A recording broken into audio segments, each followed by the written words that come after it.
guys, how's it going? It's Mr. Selby here.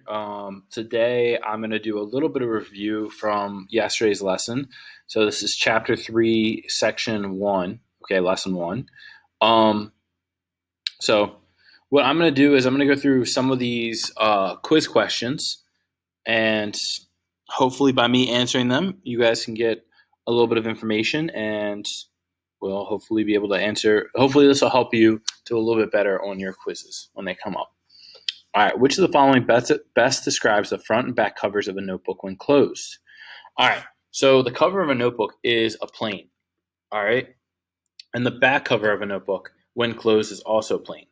So they don't intersect. The front cover and the back cover of a notebook don't cross each other, right? Like they never cross, no matter how large they are. They're not skew because they're essentially, there are no skew planes. So don't worry, they're not skew. They are parallel, okay? One stacked on top of the other. They'll never intersect. They are parallel planes. They're not a single plane because they're two different covers. So for this one, it would be a parallel plane. All right, let me move this over a little bit. All right, name a pair of corresponding angles. So remember, corresponding angles are angles that are in the same position as in their intersection, okay?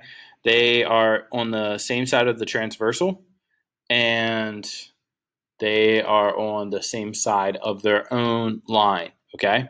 So for this one, you could say 10 and 7 here are corresponding angles, all right? Because they're both on the top left-hand side of their intersection. So this is 10's intersection right here. It's on the top left-hand side. This is 7's intersection right here. It's on the top left-hand side, okay? They would be corresponding angles. All right, so let's check this one out. It says 1 and 6. Those are vertical angles, not corresponding. 4 and 7, as you can see, they both appear to be corresponding angles. All right, and we've got 9 and 12. Those are alternate interior angles. See how they alternate on each side of their transversal, and they're both interior angles. 2 and 3 are alternate exterior angles. See how they're both exterior angles and alternate sides of the transversal. So it would have to be B, 4 and 7. All right, so when you see a big diagram like this is one where you could have a lot of different options, okay? So you'll see a bunch like this, and it's important to try your best to look at it where there's only 2 at a time.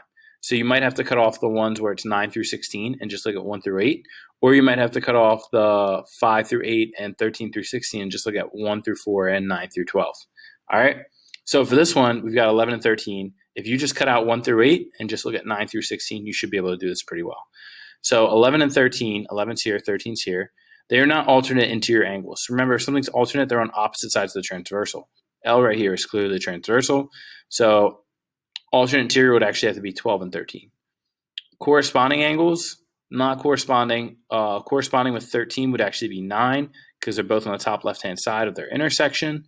Corresponding for 11 would actually be 15 because it's on the bottom left and bottom left of their intersections. Alternate exterior angles. Okay, so 13 is on the interior, as is 11, so neither one of them is an alternate interior angle, or neither one is an alternate exterior angle, plus they're on the same side of the transversal. Consecutive interior angles, all right, they are consecutive because they're both on the same side of the transversal, which is L, and they're both interior angles, so it's got to be D. All right, which segment is skewed to GH? So this is GH here. All right, so first option is AD. AD does appear to be skew. They'll never cross, and they're on different planes. Let's check EF, though, just to be sure. So EF appears to be parallel. They both share the bottom plane. HC. HC looks like it is not skew because it looks like they cross. EG. EG looks like it also crosses. So the only one that would be skew would be AD. Remember, skew lines are lines that never cross but are on different planes. Last one here. Name the plane parallel to AEF. So as you can see, AEF right here is this side of the figure. So let's see which plane is parallel. To be honest, the only plane that would be parallel would be this other side. So we've got CHF. Okay, so HF would be that side, and they cross right here at BF. You've got DGH, which is the other side, and I think that might be the right answer. So there's AEF, and then there's DGH. All right, they're both opposite sides, so they would be parallel planes. You've got EFH, which is the bottom. As you can see, it intersects right here at the corner of EF. And then you've got DBA, which is the top, and as you can see, it intersects at line AB. All right, so let's see what we did here. Oh, 5 out of 5. What up, what up? We're so smart. This is awesome. Love to see it.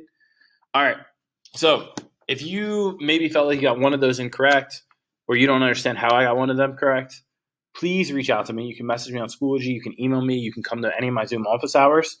If the Zoom office hours don't work for you, message me and see if we can schedule a separate time. All right. I hope everybody is doing well. I hope you're staying happy, healthy, hydrated, and safe. And again, you need anything, please reach out to Mr. Selby. And hopefully I will see all of you guys soon. Thank you.